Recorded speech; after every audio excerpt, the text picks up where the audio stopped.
امروز ما کمک‌های اولیه ABCDE رو می‌خونیم. A به چی مانا، B به چی مانا، C چی مانا، D چی مانا، E چی مانا. یعنی که اینجا خواندیم، باز اینجا عمل می‌بینیمش. ABCD به این مانا A به معنی ایروه.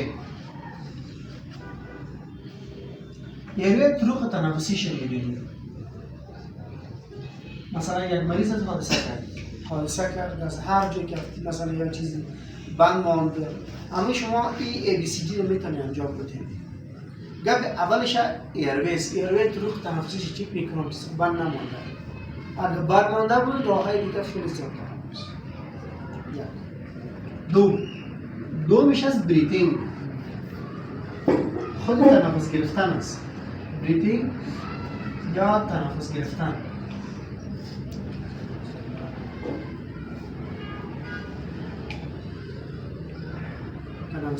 تنفس که میگیریم نورمال ایره بریتینگ شکل نورمال میبینی که مریض تنفس داره یا نداره یا بند است نانیش که اونجا دیگه مشکل پیدا کرده که تنفس نمیگیره بازم کمک اولی میده.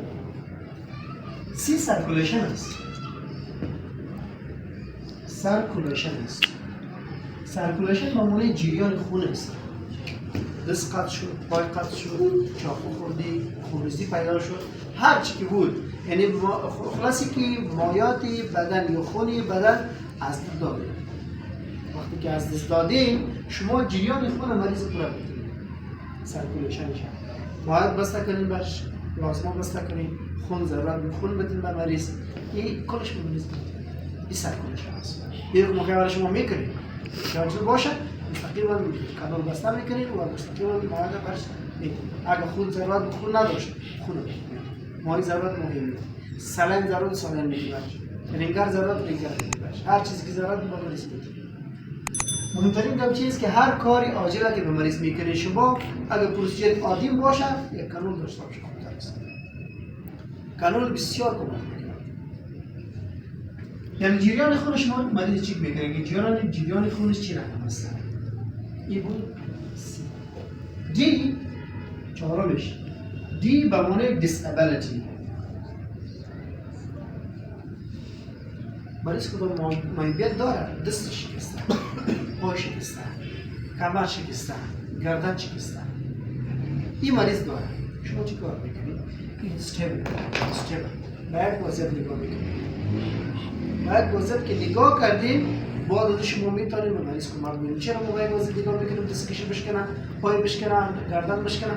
به خاطری که در گردن یا دست هر قدر که این استخوان‌ها شور میخونه اونجا رگان گرم میزنه. چه شریان باشه، چه ورید باشه، چه عصب باشه. به این خاطر یک حرکت نمیدی، استاپ استیبل ثابت نگاه میکنی مریض.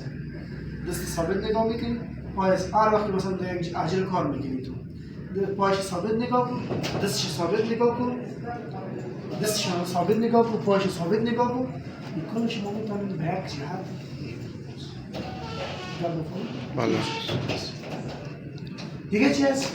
دیگه ای است. ای به معنی اکسپوژر است.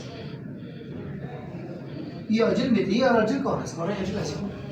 اکسپوژر برهنه کردن معنی میده. یک نفر سوخت، یک سایش سوخت. شما اون نفر اون کاراش رو بوده پس بکنید. بخاطر یک چسب پیدا میکنه به جلد، یک انتشار به جاهای دیگر میکنه. دیگه برهنه میکنه. گم فهمیدید؟ پس این نقاط شما نظر میگیرید. ABCDE A با برای طرق تنفسی چی میگیرید؟